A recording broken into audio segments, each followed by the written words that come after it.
پہنچے تھے کہ آپ صلی اللہ علیہ وسلم نے جب مدینہ منورہ ہجرت کی تو مدینہ منورہ میں 3 کاموں کی بنیاد ڈالی۔ نمبر 1 مسجد نبوی کی بنیاد ڈالی، نمبر 2 مواخات کا نظام بنایا، اور نمبر 3 میثاق مدینہ۔ مسجد نبوی اس کی بنیاد کیسے ڈالی اور مسجد نبوی کے کتنے دروازے ہیں، اس کا جغرافیہ کیا تھا، اس پر تو بیان ہو گیا۔ آج انشاءاللہ تعالی بیان ہوگا مواخات پر۔ مواخات کس کو کہتے ہیں؟ مواخات کہتے ہیں بھائی چارگی کو، اور یہ مواخات کا نظام 2 دفعہ ہوا ہے۔ ایک دفعہ خود مہاجرین کا آپس میں مکہ مکرمہ کے اندر اللہ کے نبی صلی اللہ علیہ وسلم نے ایک مہاجر کو دوسرے مہاجر کا بھائی بنایا، اور دوسرا مواخات ہوا دوسری دفعہ، یعنی آپ صلی اللہ علیہ وسلم نے ایک مہاجر کو ایک انصار کا بھائی بنایا۔ گویا کہ مواخات کا نظام یہ 2 دفعہ ہوا۔ تو آپ صلی اللہ علیہ وسلم نے ایک مہاجر کو دوسرے مہاجر کا بھائی بنایا، جیسا کہ حضرت عبداللہ بن عباس رضی اللہ تعالی عنہ سے روایت ہے، فرماتے ہیں کہ رسول اللہ صلی اللہ علیہ وسلم نے حضرت زبیر اور عبداللہ بن مسعود کے درمیان مواخات کا نظام بنایا، یعنی ان دونوں کو ایک دوسرے کا بھائی بنایا۔ حالانکہ زبیر اور اسی طریقے پر حضرت عبداللہ بن مسعود یہ دونوں مہاجر تھے۔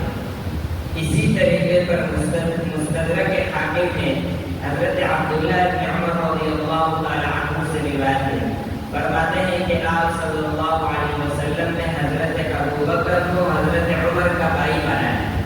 تو پھر اسی طریقے پر فلانے کو فلانے کا بھائی بنایا، ہر ایک کو دوسرے کا بھائی بنایا۔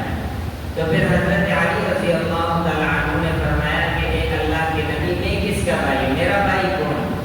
تو آپ صلی اللہ علیہ وسلم نے فرمایا کہ میں تمہارا بھائی ہوں، یعنی حضرت علی کو اپنے ساتھ مواخات میں ملا دیا۔ اور جب آپ صلی اللہ علیہ وسلم نے ہجرت کی تو چونکہ مدینہ منورہ کے جو مہاجرین تھے، جو آنے والے تھے، وہ اپنے آپ کو اجنبی محسوس کر رہے تھے اور مدینہ منورہ کو پرایا وطن محسوس کر رہے تھے، تو آپ صلی اللہ علیہ وسلم نے اس اجنبیت کو ختم کرنے کے لیے ایک مہاجر کو دوسرے انصار کا بھائی بنایا۔ جب اس طریقے پر بھائی بنایا تو پھر انصار نے ہر قسم کی قربانی کو دی، یہاں تک کہ اپنے میراث کے اندر اپنے مہاجر بھائی کو شریک کیا، اپنے باغات کے اندر اپنے مہاجر بھائی کو شریک کیا، یہاں تک کہ اگر کسی انصار کی 2 بیویاں تھیں تو انہوں نے ایک بیوی اپنے مہاجر بھائی کو دی، ہر قسم کی قربانی انہوں نے دی۔ ایک دفعہ جو مہاجرین تھے انہوں نے رسول اللہ صلی اللہ علیہ وسلم کو فرمایا کہ یہ جس جگہ ہم لوگ آئے، یعنی مدینہ منورہ، یہاں کے لوگوں نے تو ہر قسم کی قربانی دی، ہمیں ڈر ہے اس بات کا کہ کہیں ایسا نہ ہو کہ تمام اجر و ثواب یہ لوگ لے جائیں۔ تو پھر آپ صلی اللہ علیہ وسلم نے فرمایا کہ نہیں، جب تک تم ان کے لیے دعائیں کرتے رہو گے تو تم دعائیں جب تک کرتے رہو گے تو تم اجر و ثواب میں ان سے بڑھ جاؤ گے۔ معنی یہ ہے کہ تم ان کے لیے دعائیں کرو، اور جب تم ان انصار کے لیے دعائیں کرو گے تو ان کی ان نیکیوں کی موجودگی میں پھر بھی تم ان سے نیکیوں میں آگے بڑھو گے۔ اس سے یہ معلوم ہوتا ہے کہ اگر کوئی شخص نیکی کرتا ہے تو وہ اب اس انتظار میں نہ رہے، اگر اس کے ساتھ کوئی نیکی کرتا ہے تو اب سامنے والا جس کے ساتھ نیکی کی گئی ہے تو وہ اس کے لیے دعائیں دے،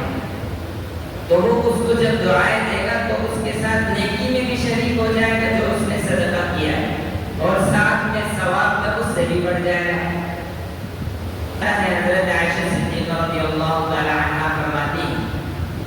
جب ان کے پاس کوئی سائل آتا کچھ مانگنے کے لیے تو حضرت عائشہ صدیقہ رضی اللہ تعالی عنہا